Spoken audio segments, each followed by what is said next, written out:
자, 그러면 보도록 합시다. 자, 2022 개정 교육과정에 따르면은 여러분들이 이제 이번 2학기의 문법에서 배우는 건 몇 번 얘기했지만 바로 한글 맞춤법하고 이제 중세국어 부분이에요. 알겠죠? 그런데 원래 이제 2015년 교육과정까지 그 전도 마찬가지고 2015년 교육과정도 마찬가지였는데 사실 이 한글 맞춤법은 의문의 변동이랑 같이 나왔어요. 그래서 보통 1학기 때 이제 중간에는 의문의 변동을 보고 기말에는 한글 맞춤법을 보고 그다음 2학기 때는 중간에는 우리말의 문법 요소를 보고 기말 때는 중세국어를 보고 이런 식으로 봤거든요. 근데 요번에는 조금 순서만 좀 바뀌었어요. 그래서 순서가 바뀌어가지고 1학기 때 의문의 변동이랑 문법 요소를 보고 그다음 2학기 때 이제 한글 맞춤법이랑 중세국어를 봐요. 근데 솔직히 개인적인 입장에서는 지금 이번 개정 교육과정의 순서가 마음에 들진 않아요. 알겠죠? 그 이유가 바로 뭐냐면 한글 맞춤법 같은 경우는 의문의 변동이랑 연계되는 부분이 상당히 많습니다. 알겠습니까? 그래서 기본적으로 한글 맞춤법 자체가 발음을 이제 기준으로 해서 많이 결정이 된 요소들이 많이 있기 때문에 사실 의문의 변동이랑 떼놓고 보기가 좀 힘든 부분이 있어요. 그렇기 때문에 여러분들 학교 같은 경우 특히 병정고 같은 경우는 1학기 때 어쨌든 의문의 변동을 배웠었고 하기 때문에 의문의 변동과 연계시켜가지고 문제가 나올 확률도 굉장히 높습니다. 알겠습니다. 그래서 의문의 변동도 이번 방학 동안에 이용해서 한 번 더 복습을 해놓을 필요가 있어요. 그렇기 때문에. 무슨 말인지 알겠습니까? 그래서 이런 걸 염두에 두면서 일단 선생님이 이제 이 교재에서는 먼저 의문의 변동 중에서 표기에 반영되는 의문의 변동을만 일단 먼저 한번 살펴본 다음에 또 본격적으로 한글 맞춤법을 아마 오늘은 간단하게 앞부분 정도만 들어가고 이제 다음 주에 또 본격적인 부분을 내용을 공부를 할 거예요. 알겠죠? 자, 일단 이제 우리가 1학기 문법 연계를 해서 복습을 한번 해보도록 합시다. 자, 표기에 반영이 되는 의문의 변동 중에서는 첫 번째로 바로 모음 축약. 자음 축약은 그 표기에 반영이 안 돼요. 그래서 우리가 생일을 축하한다 할 때도 축하라고 쓰지 축하라고 발음난 대로 안 쓰잖아. 그치? 그죠? 물론 요즘 뭐 채팅하거나 이럴 때는 축하하지만 그지? 하지만 어쨌든 원래대로 정석대로 표기를 하게 되면은 표기에 반영이 안 되는 것들이에요. 알겠죠? 하지만 모음 축약은 표기에 반영이 됩니다. 알겠습니까? 자, 그래서 모음 축약을 보면 말 그대로 두 모음이 만나서 하나의 모음으로 줄어들어서 표기되는 현상을 모음 축약이라고 얘기하죠. 자, 모음 축약의 종류 한번 우리가 저번 1학기 때 한번 배웠던 내용이긴 하지만 역시 또 보도록 합시다. 자, 어간 모음 아 뒤에 전미사 이가 결합해서 에로 줄 적에는 준대로 적는다라는 거죠. 그래서 우묵 파이어 같은 경우가 줄어서 파의 아와 이가 만나가지고 에가 되는 그치? 이런 모습을 보일 수 있다는 거죠. 알겠죠? 그때도 얘기했지만 사실 이런 부분은 중세국어의 흔적입니다. 알겠습니까? 그래서 병정이나 이런 학교 같은 경우는 시동은 이 정도까지는 아마 안 나올 가능성이 높아요. 근데 병정은 지난 그 중앙고 같은 경우에 보게 되면은 의문의 변동을 중세국어랑 살짝 연계해가지고 문제를 내기도 했거든요. 가르치지도 않았으면 알겠지? 알겠죠? 그렇기 때문에 이런 부분 같은 경우도 문제에 어느 정도는 나올 가능성이 존재를 합니다. 알겠습니까? 그래서 이 부분 같은 경우는 이 에 같은 경우는 바로 뭐다? 현대는 에는 단모음이지만 중세에는 이중모음으로 취급을 했었고 그 흔적이 지금까지도 남아있는 모습이다라고 볼 수가 있다는 거예요. 알겠죠? 그래서 에 같은 경우 그 근본 자체가 아에다가 이가 더해진 형태다라고 이야기를 하더라는 거죠. 무슨 말인지 알겠습니까? 알겠죠? 자, 그래서 이제 이렇게 이제 그 바로 뭐다? 아 다음에 정미사 이가 오게 되면은 에로 줄어가지고 파이어가 페어 이런 식으로 가능하다는 겁니다. 알겠습니까? 자, 그 다음 두 번째 모음 오로 끝난 어간에 아어나 앗엇이 어울려서 와워가 될 적에는 역시 줄어든 대로 적는다는 거죠. 그래서 꼬아가 꽈, 보았다가 봤다, 저 두어가 둬, 주었다가 줬다 이런 식으로 된다는 겁니다. 겁니다. 알겠습니까? 그래서 단모음 더하기 단모음이 이중모음이 되는, 그치? 의문의 변동상으로서는 단모음화라고 해서 교체 현상으로 최근에는 보기도 하지만 여기서는 어쨌든 맞춤법의 분야이기 때문에 맞춤법에는 두 개를 줄여가지고 하나로 쓰는 것도 허용한다. 라고 볼 수 있다는 거예요. 그래서 이렇게 써도 되고 이렇게 써도 되고 둘 다 필기에 표기하는 데는 허용을 하고 있다는 거죠. 알겠습니까?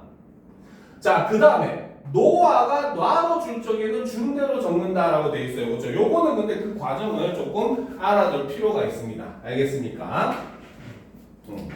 자, 요거는 원래 형태가 기본적으로 노타잖아요. 그렇죠? 여기에 어미 아가 온 겁니다. 알겠습니까? 그죠? 그래서 여기서 먼저 처음에 뭐가 일어난다? 히읗이 탈락하게 돼요. 알겠습니까? 그래서 히읗이 탈락해서 뭐가 된다? 노아가 되고, 그쵸? 그리고 이 노아가 축약이 돼서 어떻게? 놔, 이렇게 된다는 거죠. 놔라 할 때 그 놔, 그쵸? 노아라가 줄어서 놔라가 된 거거든요. 알겠지? 그래서 이런 식으로 탈락이 먼저 일어난 다음에, 그치? 그래서 여기서는 뭐다? 바로 히읗 탈락이 일어나고, 다음 여기서는 모음 축약이 일어난다. 자, 그런데 여기서 우리가 한 가지 간과하지 말아야 될 거는 원래 히읗 탈락은 표기에 반영하지 않습니다. 알겠습니까? 그래서 우리가 새끼를 낳다 같은 경우도 아서가 붙으면 나아서라고 발음하지만 쓸 때는 낫아서라고 쓰잖아요. 그렇죠? 그것처럼 원래 히읗 탈락은 표기에 반영하지 않는데 얘만 특이하게 예외적으로 표기에까지 반영을 해주는 거예요. 무슨 말인지 알겠습니까? 그래서 이런 것도 같이 알아두면 도움이 많이 된다는 겁니다. 알겠습니까? 자, 그 다음 좀 올려놓고 보도록 합시다. 쌤 추워요. 춥다고? 선생님이 더운데 손들을 좀 올려주지. 그쵸? 자, 그 다음 보도록 합시다. 자, 바로 왜 뒤에, 그치? 어나 어시 어울렸을 때는 왜나 왜수로 쓰는 것을 허용한다라는 거죠. 그쵸? 이거는 우리가 중간고사 때, 1학기 중간고사 때 할 때도 이제 공부를 했었죠. 바로 돼지대를 쓰나 그냥 대를 쓰냐, 이 부분에 대한 내용이었다고 했잖아요. 그쵸? 그래서 되어 같은 경우가 이제 되어로 풀어가지고 말이 되면은 돼지대. 그치? 풀어서 말이 안 되면 그냥 돼. 이렇게 쓰면 된다고 얘기했는데 그것이 바로 뭐다? 왜에다가 어나 어시 이제 붙어가지고 어가 붙어가지고 이루어진 형태가 요 돼지대 할 때 그 외자다라고 보시면 되죠. 그래서 되어가 이제 돼, 그렇지? 되었다가 됐다, 됐다니까 되었다 말되네. 그러니까 돼지대를 쓰는 거죠. 되지만 하면은 여기서는 되어지만 하면 말 돼 안 돼. 그러니까 그냥 되를 쓰는 거죠. 알겠습니까? 그 다음 되어가 돼, 그렇죠? 근데 되가 끝날 때 있어. 되로 끝날 때 있어. 난 이제 곧 대학생이 돼. 이럴 경우이지. 그때는 돼지대를 써야 돼요. 알겠죠? 왜? 그냥 대를 쓰게 되면은 어간만으로 끝이 나야 되기 때문에 우리 국어에서 그거는 불가능한 거예요. 무조건 어미가 붙어줘야 돼요. 알겠죠? 그렇기 때문에 그 경우는 돼지대를 써서 끝내줘야 되는 거예요. 문제 끝날 때는. 알겠습니까? 네. 자, 그 다음 이 뒤에 어가 와서 열어줄 적에도 역시 준대로 적는다는 거죠. 그래서 가지어가 가져, 변기어가 견뎌, 군기어가 군겨, 그렇지? 남기어가 남겨야 이렇게 된다는 거죠, 그렇지? 그래서 우리가 대표적으로 뭐다? 문이 닫히다 같은 경우도 역시 닫히에다가, 그렇지? 어가 붙으면은 우리가 이것을 닫혀라고 쓰기도 한다는 거죠. 알겠습니까? 물론 의문의 변동으로 봤을 때는 여기서는 축약이 먼저 일어나고 국외음화가 일어난 다음에 또 자음 축약이 일어나고 국외음화가 일어나고 그 다음에 또 모음 축약이 일어나는 좀 복잡한 형태이기는 한데 어쨌든 지금 우리는 2학기 때는 표기를 기준으로 하는 거기 때문에 이런 식으로 이제 모음 축약이 일어날 수 있다는 거죠. 알겠습니까? 자, 그 다음 아, 여, 오, 우, 으로 끝난 어간에 이가 와서 각각 에, 예, 왜, 위, 의. 이것도 역시 마찬가지 뭡니까? 현대에는 에, 왜, 위 얘네가 다 단모음으로 취급되거든요. 근데 중세에는 이것이 여전히 이중모음으로 취급되었기 때문에 그 흔적이 여전히 이 부분에는 남아있는 부분이에요. 알겠죠? 그래서 까이다가 깨다, 켜이다가 켜다, 캐다, 쏘이다가 쇠다 이런 식으로 줄어든다는 거죠. 알겠죠? 그 다음 아오우으 뒤에 이어가 어울려서 줄어들 적에도 역시 준대로 적는다는 거죠. 그래서 까이어가 깨어가 돼도 되고 까여가 되어도 되고 하지만 깨여가 되면 된다 안 된다? 안 된다. 왜? 이는 하나밖에 없으니까. 그렇지. 총량불변의 법칙이랑 똑같은 거죠. 그렇죠? 이는 하나밖에 없는데 앞에도 붙고 뒤에도 붙고 두 번 붙을 수 없잖아. 그렇지? 그러니까 어쨌든 앞에 붙이든 뒤에 붙이든 상관없지만 어쨌든 한 번만 붙어야 된다. 요거 생각하면은 이 부분은 굉장히 쉽게 이해가 될 겁니다. 알겠죠? 그래서 꼬이어 같은 것도 꾀어가 돼도 되고 꼬여가 돼도 되고 그렇죠? 다음 누이어도 뉘어가 돼도 되고 누여가 돼도 되고 앞에 붙어도 되고 뒤에 붙어도 되는 거죠. 뜨이어도 역시 띠어라고 해서 앞에 붙어도 되고 뜨여라고 해서 뒤에 붙어도 됩니다. 알겠습니까? 그래서 이런 것들은 이제 특히나 주의해야 되는 부분이에요. 알겠죠? 여러분들 실수로도 많이 쓰기 때문에 그렇지? 자, 그 다음 이제 우리가 사이시오 전상. 자, 중간고사 때 우리가 의문의 변동을 할 때에는, 그치? 얘가 된소리 대기, 얘가 니은첨가, 니은첨가로 공부를 했다면, 표기는 어쨌든 다 시옷으로 통일을 해서 표기를 하잖아요. 그쵸? 그래서 우리가 한글 맞춤법을 할 때는 정확하게 사이시오 현상이라고 얘기를 하는 겁니다. 알겠습니까? 자, 사이시오 현상은 어근과 어근이 만나서 합성을 해야 된다는 거야, 무조건. 그쵸? 이제 그래서 이것이 바로 첫 번째 조건이죠. 사이시옷의 시옷 현상의 조건 첫 번째 무조건 합성어에서만 일어난다. 됐습니까? 그 다음 앞 어근이 모음으로 끝나고 이게 바로 조건 두 번째가 돼야 되는 거죠. 왜? 앞 어근이 자음 받침이 있어버리면 시옷이 들어갈 자리가 없어지잖아. 그렇지? 그렇기 때문에 이 경우에는 앞 어근이 반드시 모음으로 끝나야만 사이시옷 현상이 일어날 수 있습니다. 알겠죠? 그래서 모음으로 끝나고 다음과 같은 변화가 일어날 경우 어근과 어근 사이의 시옷을 첨가해서 표기를 하더라는 거죠. 알겠죠? 자, 그러면 사이시옷이 일어나는 환경은 뭐냐? 첫 번째, 순 우리말로 된 합성어. 그렇지? 네.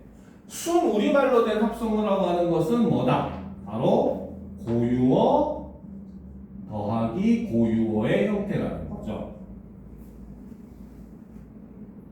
알겠습니까? 자, 그런데 이제 B 부분을 보게 되면은, 그죠? B 부분을 되면 순 우리말과 한자어로 된 합성어라는 거지. 그 말은 뭐다? 얘는 고유어 더하기 한자어가 된다는 거죠. 알겠습니까? 자, 근데 뭐 순서는 상관없어요. 한자어가 먼저 와도 상관은 없긴 합니다. 알겠습니까? 그렇죠? 자, 그런데 이제 여기서 이제 우리가 알 수 있는 것은 바로 뭐냐면, 자, 바로 사이시옷의 조건 3은 바로 뭐다? 바로 고유어 더하기 고유어 또는 고유어 더하기 한자어의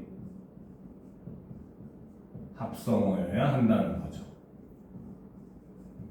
즉, 어근 두 개 중에 반드시 하나는 고유어가 들어가야 된다는 겁니다. 알겠습니까? 즉, 그 말을 거꾸로 얘기하면 바로 뭐다? 한자어 더하기 한자어에서는 사이시옷이 일어난다, 안 일어난다? 안 일어난다가 되는 거예요. 알겠죠? 물론 저번에 우리가 배웠죠. 예외가 있기는 합니다. 알겠죠? 근데 그 예외 6개를 제외하고는 나머지는 절대 일어날 수가 없는 거기 때문에 기본적인 조건 자체가 고유어 더하기 고유어 내지는 고유어 더하기 한자어 중에서만 일어나고, 즉 그 말은 어군 중에 반드시 하나 이상이 전부 다 고유어여야 한다라는 거, 이게 조건이 된다는 거죠. 알겠습니까?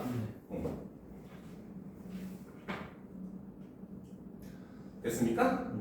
자, 그럼 봅시다. 자, 이 경우 자, 첫 번째는 뒷말의 첫 소리가 된 소리로 나는 된 소리가 일어나도 사이시옷을 집어넣을 수 있다는 거죠. 그래서 기읍, 디귿, 비읍, 시읒, 지읒으로 시작하는 단어 앞에 사이시옷이 올 때는 이들 자음만을 된 소리로 발음하는 것을 원칙으로 하되, 원래 원칙은 그냥 그 사이시옷 빼고 그냥 발음을 하고 뒷소리를 된 소리로 발음해야 되는 건데, 최근은 아니고 꽤 오래됐는데 사람들이 하도 사이시옷까지 발음을 하니까 사이시옷을 디귿으로 발음하는 것도 이제 복수표준어로 허용을 해준다는 거죠. 그래서 나루라고 하는 고유어와 배라고 하는 고유어가 합쳐졌으니까 사람들이 나루배라고 발음을 하는 거야. 알겠죠? 그래서 그걸 표시하기 위해서 시옷을 집어넣어서 나루배 이렇게 표기를 한 거죠. 근데 이렇게 표기하니까 원래대로 나룻배라고 읽는 사람도 있는 반면에 어떤 사람은 시읒까지 읽어서 나룻배 이렇게 읽는 사람도 있더라는 거야. 그렇지? 현재는 둘 다 표준어로 인정을 해준다. 복수 표준어다. 알겠죠?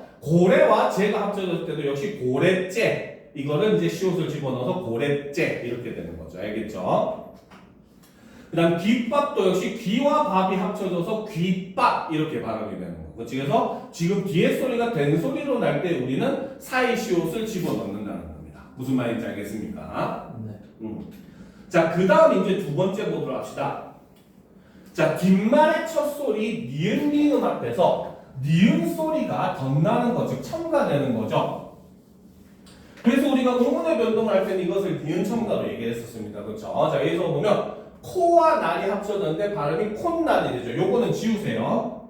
니은 첨가니까 요거는 생각할 필요가 없습니다. 이 과정은. 알겠죠? 요것들은 지우세요. 그냥 콧날 이렇게만 생각하면 돼요. 알겠습니까? 그러니까 코날이 콧날이 됐으니까 니은이 첨가됐잖아요. 그렇죠? 그러니까 이거를 니은 첨가라고 하는 거예요.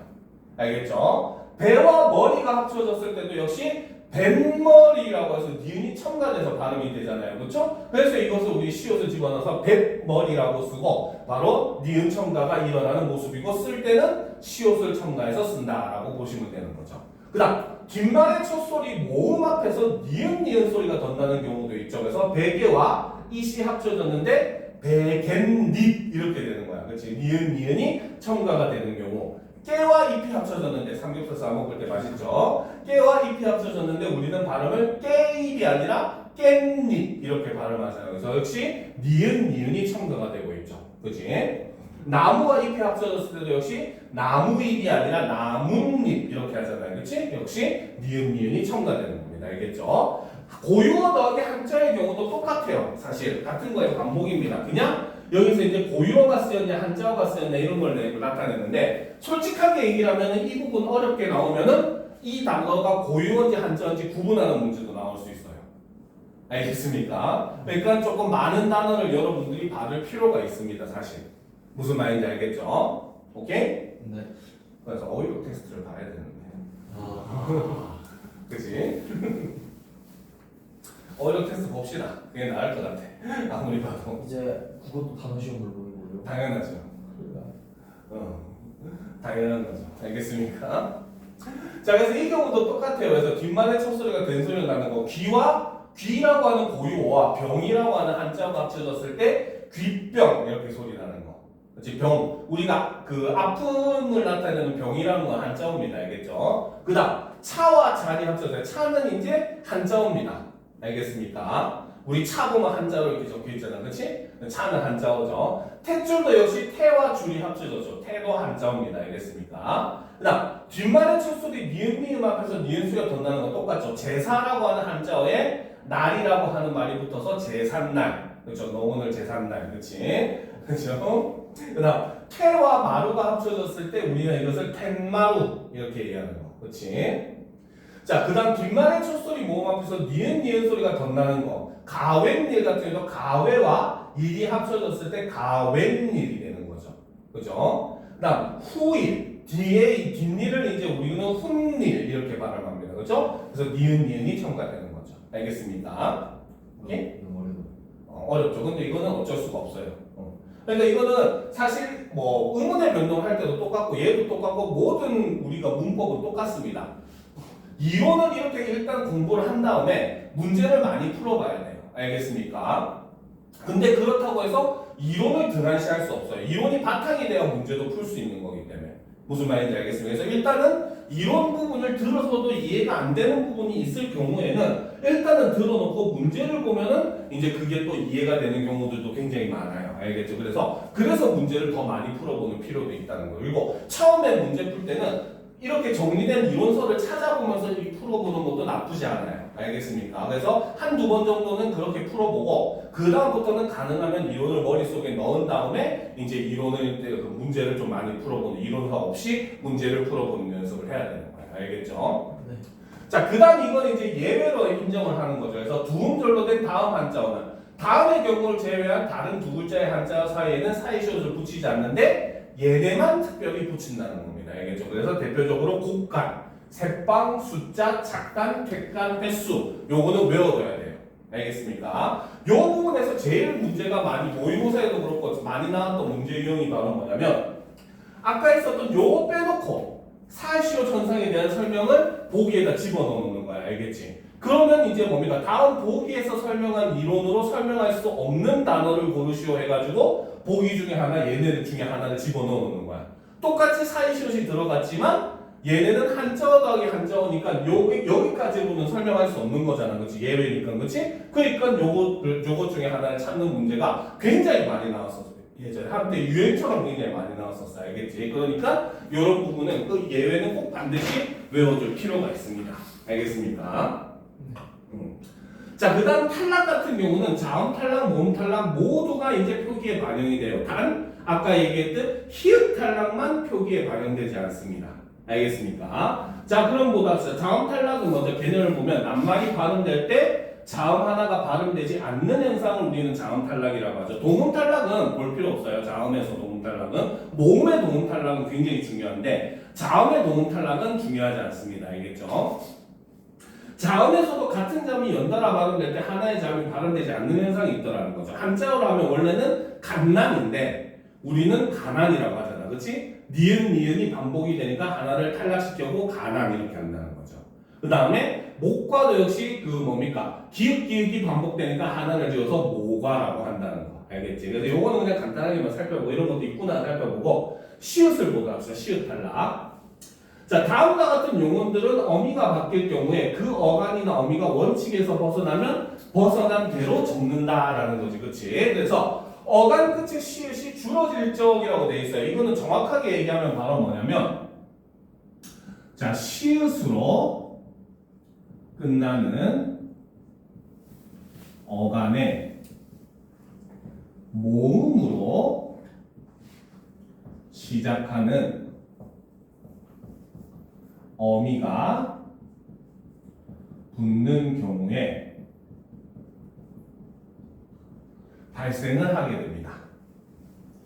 자, 그러니까 여러분들이 이 한글 맞춤법 할 때 한 가지 팁을 알려주면은 한글 맞춤법 관련해가지고 알겠죠? 여러분들한테 활용형에 대해서 묻는 문제들이 많아요. 알겠습니까? 실제로 이제 영어에서도 우리가 불규칙 동사들이 있잖아. 그치? 그죠?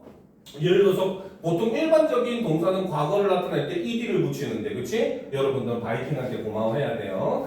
바이킹들이 옛날에는 영어가 대부분이 다 불규칙이었는데 바이킹들이 복잡하다 해서 다 지워버리고 이제 ed로 통일시킨 겁니다. 근데 몇몇 개 같은 경우는 불규칙으로 활용하잖아. 예를 들어서 뭐 go 같은 경우는 과거가 went가 되고, 그치? 이런 거는 불규칙이잖아. 우리 국어도 마찬가지입니다. 알겠죠? 그런데 얘가 규칙이냐 불규칙이냐를 가장 쉽게 아는 방법이 바로 뭐냐? 모음으로 시작하는 어미를 붙여보면은 불규칙인지 규칙인지 분명하게 판단이 됩니다. 알겠습니까? 특히나 그 중에서도 아, 어 내지는 아서, 어서 이걸 붙여보면은 확실하게 알 수가 있어요. 무슨 말인지 알겠습니까? 그래서 규칙이냐 불규칙이냐 판별할 때는 뒤에 어미에다가 아서, 어서를 붙여보면은 규칙인지 불규칙인지 한 번에 알 수가 있습니다. 실제로 그거 이용한 문제들이 많이 나오기 때문에 이런 거는 알아두면 굉장히 꿀팁이에요, 여러분들. 알겠습니까? 자, 그래서 어간 끝에 시옷이 줄어들 적에는 줄어든 대로 적는다는 거죠. 그래서 긋다 같은 경우도 역시 뭡니까? 긋고 긋지만 이렇게 자음으로 시작하는 어미가 붙을 때는 그대로 시옷을 쓰는 거야. 근데 그거, 그은이, 그었다처럼 모음으로 시작하는 어미가 붙으니까 시옷이 탈락하더라는 거죠. 알겠습니까? 그렇지? 그 그다음 낫다도 역시 마찬가지 나으니 나았다 이렇게 되는 거야. 그렇지? 근데 이것과 또 하나 우리가 가장 많이 비교하는 게 있죠. 바로 낫다 같은 경우는 나아, 나으니, 나았다 이렇게 표기하잖아. 그치? 즉 바로 뭐다? 히읗 탈락은 표기에 반영하지 않는다는 거죠.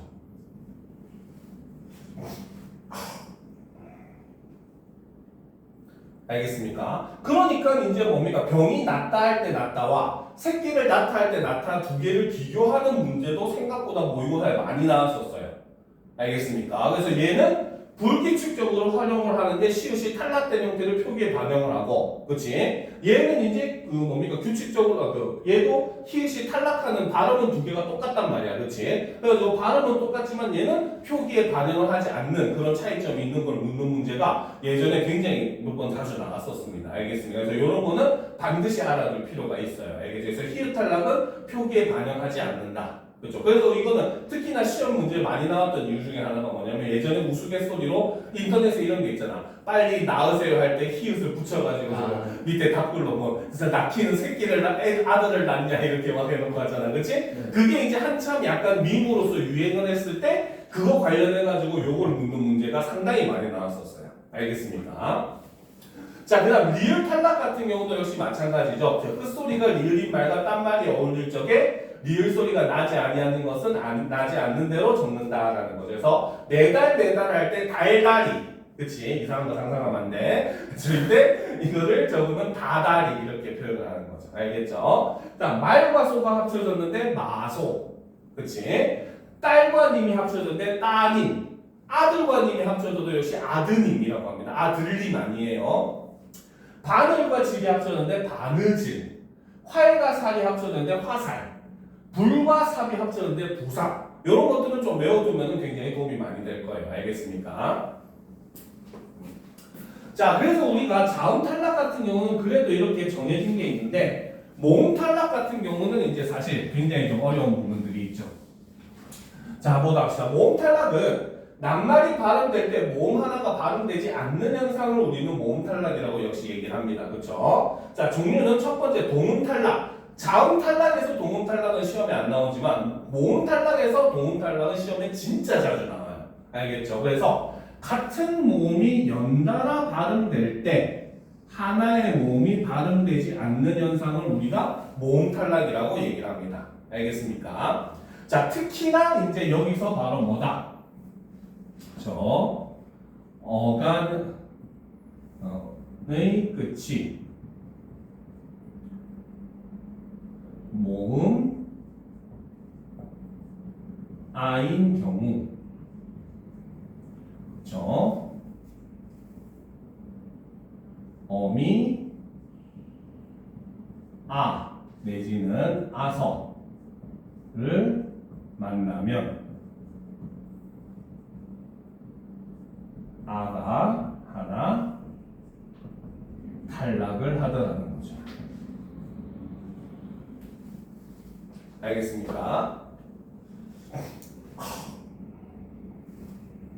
자, 그런데 우리가 아까 했었던 병이 낫다에 할 때, 그치? 자, 얘는 나아서 하지만 여기는 나서, 나 이렇게 안 합니다. 알겠죠? 왜? 얘는 원래는 시옷이 있었는데 시옷이 탈락한 형태잖아요. 그렇죠? 그러니까 얘는 동음 탈락이 일어나지 않아요. 이 경우는. 알겠지? 근데 기본형 자체가 모음 아로 끝나는 경우에는 아로 시작하는 어미를 만나게 되면 하나가 탈락을 합니다. 그래서 집에 가다 할 때 가에다가 아시 만났으니까 갔다가 되는 거죠. 갔다가 아니라 갔다가 되는 거고, 나다라고 이거는 이제 이 뭡니까? 나오다 할 때 나다잖아. 그렇지? 그 나다에서 아서가 붙으면 나서. 그렇지? 시골에서 나서 또 서울에서 자랐다 할 때 그 나서, 태어나다 할 때 그 나서죠. 그렇죠? 병이 낫다 할 때 그 나서가 아닙니다. 알겠습니까? 그래서 이것도 구분을 해야 돼요. 알겠죠? 원래 원형에서 시옷이 탈락된 형태에서 나서 같은 경우에는 그 뭡니까? 동음 탈락, 모음의 동음 탈락이 일어나지 않지만, 그지? 기본음 자체가 모음 아로 끝나는 어감 같은 경우는 어미랑 아로 시작하는 어미랑 만났을 때 동음 탈락이 일어난다는 거예요. 알겠죠? 그래서 이 경우는 역시 하나 적어놔야 되겠죠? 자, 낮다는 아가 붙게 되면은 얘는 나아가 되지만, 그쵸? 이 경우는 기본형이 아로 끝나는 것이 아니기에, 그쵸? 모음의 동음 탈락이 일어나지 않는다는 겁니다. 알겠습니까? 그러니까 굉장히 이런 거는 복잡하게 문제를 물어볼 수가 있는 거예요. 알겠습니까? 그러니까 쉽게 말하면은 아까 얘기했듯이 뭡니까? 낮다, 낮다, 나다. 요걸 세 개를 비교를 해버리면 굉장히 복잡한 형태로 비교가 가능한 거예요. 그렇죠? 그렇지? 발음상으로는 얘가 모음으로 시작하는 어미랑 만나면 똑같게 되지만, 그렇지? 근데 그 중에서 얘 같은 경우는 또 얘랑 이제 표기에 관련돼 가지고 비교하는 문제가 나올 수가 있더라는 거야. 알겠습니다. 그래서 굉장히 좀 복잡하게 문제를 꼬을 수가 있는 부분이 바로 이 부분이니까 이런 부분의 내용은 함께 이제 복합적으로 봐두는 게 좋아요. 알겠습니까? 오케이? 자, 그 다음 의 탈락은 그냥 이건 보면 되죠. 어간에 우다 의가 줄어드는 거. 그렇죠? 의 탈락은 뜨다가 떠, 크다가 커. 그렇지? 키가 크다 할 때 키가 커. 그렇지? 금치를 담그다 할 때 담그아가 담가. 요거 시험에 잘 나오니까 꼭 요거는 알아둬야 돼요. 그렇죠? 우가 탈락하는 건 국을 푸다에서 어가 붙으면 국을 퍼. 푸어가 아니라 국을 퍼. 국을 푸어도 아니죠. 그렇죠? 국을 퍼. 이렇게 되는 거. 우가 탈락하는 거죠. 자, 그 다음 어가 탈락하는 경우는 에 뒤에 어나 어시 어울려서 줄 적에는 역시 준대로 적는다. 어가 탈락을 하는 경우죠. 자, 오늘 아침까지 비가 왔는데 하늘이 겠다 할 때도 역시 개었다가 줄어서 겠다가 되잖아. 그렇지? 에가 어를 만나가지고 어가 탈락을 하게 되는 모습을 보이죠. 그렇지? 그 다음에 돈을 내었다 할 때도 돈을 냈다 하잖아. 그렇지? 그러니까 역시 어가 탈락을 합니다. 종이에 손가락이 베었다 할 때도 역시 뱄다. 그치? 어가 탈락을 하는 거죠. 알겠습니까? 그래서 이렇게 그 모습을 보여줄 때 우리가 탈락하는 모습을 볼 수 있죠. 자, 두음 법칙은 그냥 간단하게 보면 되죠. 어려운 거는 그렇게 없죠. 그치? 두음 법칙은 뭐 그렇게 어렵지 않으니까. 그쵸? 근데 이것도 역시 한자어인지 아닌지를 봐야 돼. 알겠지? 아, 진짜 단어 시험 봐야겠네요. 그치? 봐야 되겠죠. 특히 고유어와 한자어 이런 것 좀 특히 잘 봐야 되겠죠. 알겠습니까? 자, 두음 법칙을 보면 한자로 된 다음 단어의 첫머리에 니은이나 리을이 올 경우 이를 이응이나 니은으로 바꾸어 주는 겁니다. 이거는 뭡니까? 한자로 된 단어에서만 일어납니다. 알겠죠? 즉 뭐다? 고유어나 외래어에서는 일어나지 않죠. 그러니까 우리가 여러분들이 좋아하는 잘 끓여 먹는 라면 같은 경우도 라면이나 아면이라고 하지 않잖아. 그렇지? 그대로 그냥 라면이라고 하잖아요. 그렇죠? 리을로 시작해도 두는 거예요. 왜? 외래어니까. 일본어 라멘에서 온 단어잖아. 그렇지? 외래어이기 때문에 그대로 두는 겁니다. 알겠습니다. 그래서 한자어에만 두음 법칙이 적용이 된다는 거 알아둘 필요가 있어요. 알겠죠? 네. 자, 그러면 이제 종류를 보면은 한자음 여녀유니가 단어의 첫머리에 올 적에는 두음 법칙에 따라 여요유이로 적는다는 거예요. 그래서 여자 여자거든요. 원래는. 그렇지? 그래서 이게 앞에 오면 여인이 되지만 뒤에 오면은 미녀라고 해서 원래 음으로 발음을 하는 거야. 알겠습니까? 그 다음 숨다 닉자도 이제 앞에 오면은 익명이 되지만 뒤에 오면은 은닉 이렇게 된다는 거죠. 알겠습니까?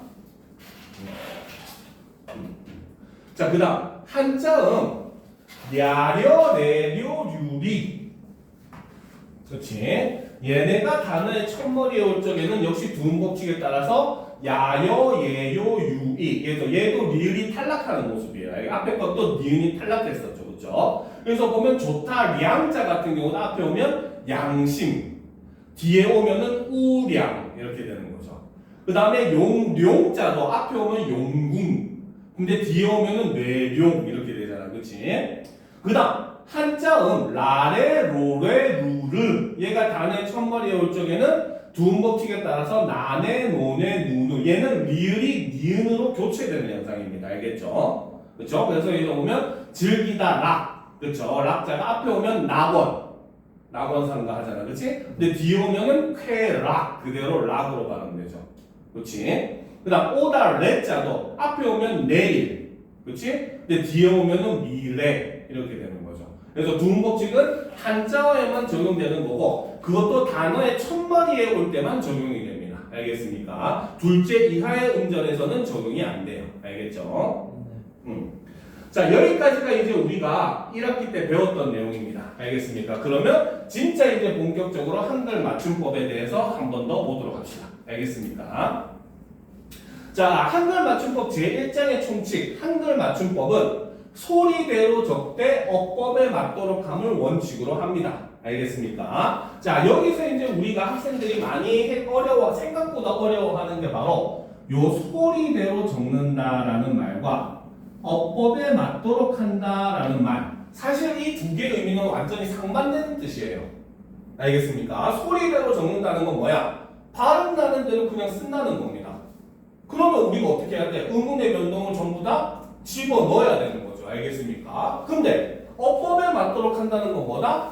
낱말의 원형을 밝혀서 소리대로 적지 않는다는 뜻이 되는 겁니다. 무슨 말인지 알겠습니까? 그래서 이거는 사실은 원래 상반되는데 우리 국어에서는 이 두 가지를 다 채용을 하고 있어요. 알겠죠? 기본적으로는 원래 원칙은 그 표준 발음법을 바탕으로 우리가 의문의 변동에서 배웠던 표준 발음법을 바탕으로 소리대로 적는 걸 원칙으로 합니다. 알겠죠? 그런데 그렇게 하면 무슨 문제가 생기냐? 동문이어가 너무 많이 발생을 하게 되고 낱말의 의미가 부정확하게 되더라는 거야. 알겠죠? 그래서 우리가 예를 들어서 뭐 꽃이라고 하는 단어를 봤을 때 그치? 꽃만 적으면 그냥 꽃 이렇게 발음이 되지만 만약에 꽃을이라고 하는 조사랑 붙으면 꽃을로 발음이 되고 그죠? 그 다음에 꽃이라고 하는데 만이라고 하는 보조사가 붙으면 꽃만 이렇게 발음되잖아. 그치? 그럼 우리는 그 모습만 봐서는 같은 이게 꽃을 나타내는 말인지 모르잖아요. 만약에 소리대로 써버리면. 그치? 그렇기 때문에 보다 원활한 의사소통을 위해서 이제 원형을 밝혀 쓰는 것도 함께 제시를 하고 있습니다. 알겠죠? 그런데 뭐 이거는 이제 그 원리를 설명하기 위해서 선생님이 복잡하게 설명한 건데 솔직히 이 관련돼서 문제는 되게 간단하게 나옵니다. 근데 생각보다 애들이 어려워요. 근데 한 가지 원리만 알면은 되게 간단하게 해결할 수 있는 문제입니다. 알겠죠? 여러분들이 문제에서 자, 소리대로 적는다는 건 이꼴 무슨 뜻이냐? 바로 표기와 발음이 일치한다라는 뜻입니다. 알겠습니까? 자, 우리가 구름 적을 때도 구름이고 읽을 때도 구름이잖아요. 그렇죠? 그럼 얘는 표기와 발음이 어때? 같아요, 달라요? 그렇지. 그러면 얘는 소리대로 적은 겁니다. 나무 역시 마찬가지. 읽을 때도 나무고 적을 때도 나무잖아. 그렇지? 소리와 표기가 똑같잖아요. 그렇죠? 그러니까 이거는 소리대로 적은 겁니다. 알겠습니까? 그런데 어법에 맞도록 적는다는 건 무슨 뜻이다? 표기와 그렇죠. 발음이 일치하지 않는다는 뜻입니다. 자, 요즘 더우니까 학생들이 많이 얼음을 많이 찾죠. 그렇죠? 얘는 발음을 하면 어떻게 돼? 그렇지. 발음을 하면 어떻게 돼? 그렇지. 얼음 이렇게 발음되잖아. 그렇지? 얘는 표기와 발음이 어때 서로? 일치하지 않아요. 다르잖아. 그렇지? 그러니까 얘는 뭐다? 어법에 맞게 적은 게 되는 겁니다. 무슨 말인지 알겠습니까? 그래서 기본적으로 요거 관련된 문제는 사실 소리대로 적대의 기읍 어법에 맞도록 하면 니은 해가지고 다음 중 기읍과 니은의 각각의 예로 알맞은 것끼리 모인 것을 고르시오. 이런 문제들이 나오거든요. 근데 생각보다 이걸 애들이 어려워해요. 알겠습니까? 근데 원칙은 요거 하나만 알면은 정말 쉽게 풀 수 있는 문제입니다. 알겠죠? 소리대로 적는다는 건 표기와 발음이 일치한다는 거. 알겠죠? 그 다음에 어법에 맞도록 한다는 건 표기와 발음이 일치하지 않는다는 거. 요 원칙만 제대로 알면은 여러분들이 어려운 게 하나도 없어요. 알겠죠? 결국은 여기에서 다 파생이 되는 문제들입니다. 알겠죠? 예를 들어서 이제 이거는 나중에 이제 다음 시간에 설명을 할 내용이긴 한데 미리 맛보기로 해보면 자 놀다라는 단어가 파생해서 만들어지는 단어들이 두 개가 있습니다. 알겠죠? 하나는 놀이라고 하는 단어가 있고, 그치? 사물놀이 할 때 놀이, 그치? 그 다음에 노름이라고 하는 단어가 있습니다. 알겠습니까? 둘 다 놀다에서 파생된 말이에요. 알겠죠? 근데 얘는 어때? 발음은 하면 어떻게 돼? 놀이잖아, 그치? 소리대로 적은 거야? 어법에 맞도록 적은 거야? 어법을 맡겨줘. 그치? 어법에 맞도록 적은 거죠. 근데 노름은? 소리대로 좀. 그치? 얘는 소리대로 적은 거잖아, 그치? 그 차이가 이제 나 다음 시간에 설명을 해주긴 할 건데 간단하게 맛보기만 해주면 놀이는 기본적으로 플레이, 놀다의 의미가 유지됐기 때문에 원형을 바뀌어 쓰는 거예요. 알겠죠? 근데 노름은 무슨 뜻이야? 노름은 무슨 뜻이야? 노름 몰라? 노름을 모른다고? 아 이게 노름이 노름 아니에요? 노는 행위를 얘기하는 거예요. 도박이 노름이죠. 도박하는 거. 알겠습니까? 옛날에도 막 하잖아. 노름 잘못하면 뭐 패가망신 한다. 노름이 도박입니다. 도박. 노름판 뭐예요? 그렇죠. 도박인 겁니다. 알겠습니까? 뭐 조선시대에 투전판 같은 거. 알겠죠? 도박을 얘기하는 거. 그러니까 놀다 플레잉의 의미가 변질돼 버렸잖아. 그렇지? 그러니까 얘는 소리대로 적는 거거든. 이거는 뭐 그 이유는 나중에 다음 시간쯤에 이제 설명을 해줄 거예요. 알겠죠? 어쨌든 이렇게 모든 것들이 이렇게 소리대로 적는 것과 어법에 맞도록 적는 거에서 파생을 하게 되는 거예요. 알겠죠? 그래서 대원칙 자체는 원래 의미를 유지하는 경우에는 어법에 맞도록 적고 그 다음에 원래 의미에서 멀어진 경우는 소리대로 적습니다. 우리 국어는 일반적으로. 알겠죠? 자, 그 다음 이제 뭐다? 두 번째 제2항. 문장의 각 단어는 띄어쓰기를 원칙으로 한다. 자, 즉 우리가 띄어쓰기를 하는 기준은 뭐다? 단어. 그치, 각 단어라는 거죠. 알겠습니까? 그래서 단어가 바로 뭐다? 띄어쓰기의 기준이 되는 겁니다. 자, 그런데 밑에 보면 낱말은 독립적으로 쓰이는 말의 단위이므로 그를 낱말의 단위로 하여 띄어쓰는 것이 가장 합리적인 방식이라 할 수 있다는 거죠. 그런데 다만 뭐다? 밑줄 쳐내겠죠? 조사는 형식 형태소이자 의존 형태소이므로 앞말에 붙여 쓴다는 거죠. 예외적으로 조사만 앞말에 붙여 쓰고 그 외에는 뭡니까? 단어를 기준으로 우리가 띄어쓰기를 하면 된다는 거죠.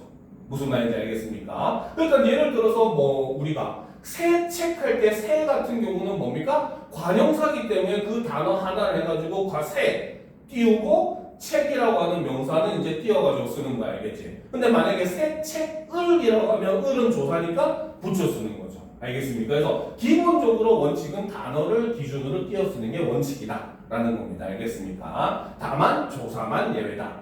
알겠죠? 그런데 우리가 이제 뭐 접사나 어미 같은 거는 붙여 쓰는 이유가 뭐 때문에? 얘네는 단어가 아니기 때문이죠. 우리가 단어는 쉽게 말하면 뭐다? 품사로 구분되는 걸 단어라고 합니다.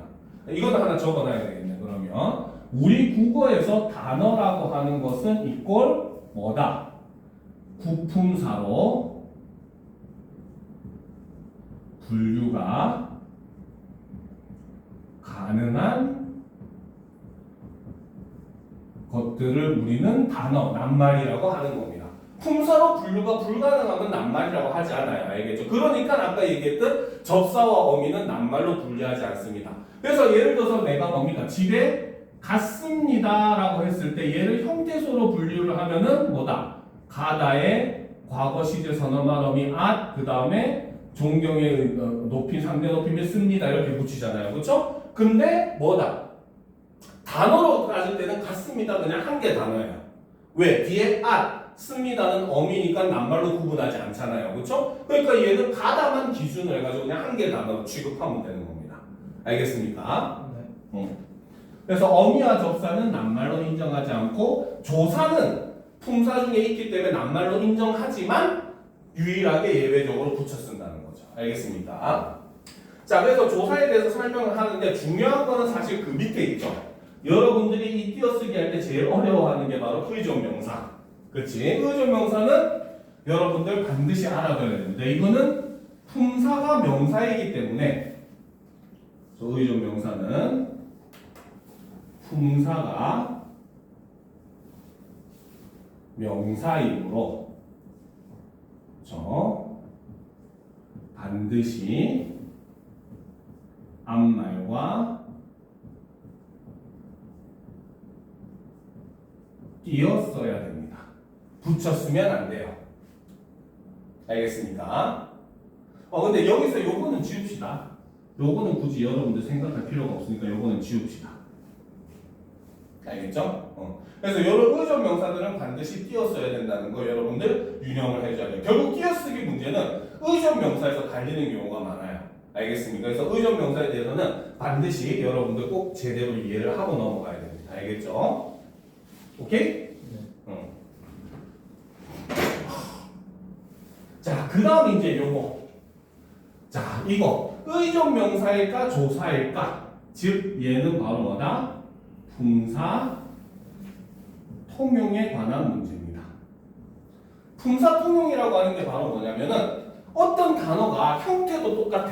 알겠죠? 그 다음에 뜻도 똑같습니다. 알겠습니까? 그런데 쓰인 환경에 따라서 품사가 달라지는 경우가 있어요. 이걸 우리는 품사 통용이라고 합니다.